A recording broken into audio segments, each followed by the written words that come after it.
श्रीमद् भगवद गीता का प्रथम अध्याय, जिसे अर्जुन विषाद योग कहा जाता है, महाभारत के युद्ध के मैदान कुरुक्षेत्र में युद्ध के आरंभ होने से ठीक पहले की मानसिक स्थिति का वर्णन करता है। ये अध्याय न केवल युद्ध का दृश्य प्रस्तुत करता है, बल्कि मनुष्य के भीतर चलने वाले अंतर्द्वंद्व और मोह को भी दर्शाता है। अध्याय का संक्षिप्त सार नीचे दिया गया है। 1.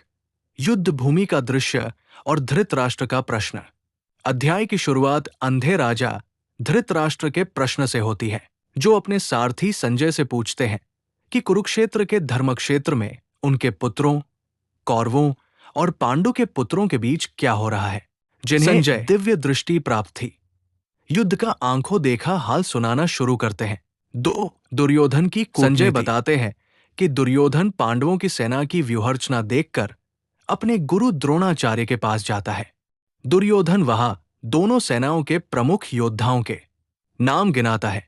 हालांकि दुर्योधन की बातें आत्मविश्वास से भरी लगती है, लेकिन उसके भीतर कहीं न कहीं पांडवों की शक्ति को लेकर भय भी छिपा है।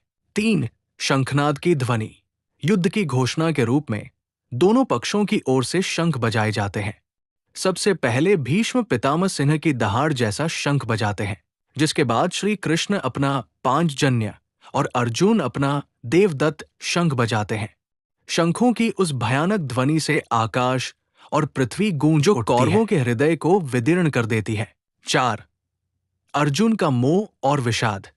जब युद्ध शुरू होने ही वाला होता है, तब अर्जुन भगवान श्री कृष्ण से प्रार्थना करते हैं कि वे उनके रथ को दोनों सेनाओं के बीच मध्य में ले चलें, ताकि वे देख सके कि उन्हें किनसे युद्ध करना है। अर्जुन रथ से सामने देखते हैं, उन्हें अपने पितामह, गुरु, मामा, भाई, पुत्र और मित्र दिखाई देते हैं।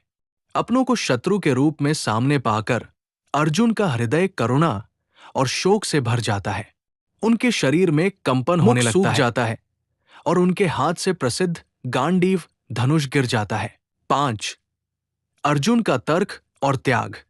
अर्जुन श्री कृष्ण से कहते हैं कि अपने ही परिजनों को मारकर प्राप्त होने वाले विजय या राज्य का उन्हें कोई लोभ नहीं है।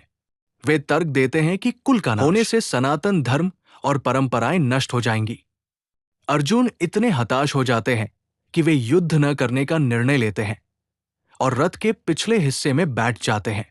निष्कर्ष: प्रथम अध्याय हमें सिखाता है कि कठिन परिस्थितियों में अक्सर बुद्धि मोहग्रस्त हो जाती है।